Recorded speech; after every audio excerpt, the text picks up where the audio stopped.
بسم الله الرحمن الرحيم. وإذ قلنا للملائكة اسجدوا لآدم فسجدوا إلا إبليس أبى فقلنا يا آدم إن هذا عدو لك ولزوجك فلا يخرجنكما من الجنة فتشقى إن لك ألا تجوع فيها ولا تعرى وأنك لا تظمأ فيها ولا تضحى فوسوس إليه الشيطان قال يا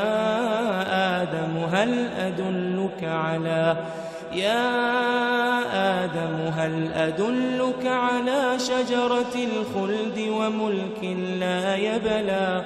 فأكلا منها فبدت لهما سوآتهما وطفقا يخصفان عليهما من ورق الجنة وعصى آدم ربه فغوى ثم اجتباه ربه فتاب عليه وهداه قال اهبطا منها جميعا بعضكم لبعض عدو فإما يأتينكم مني هدى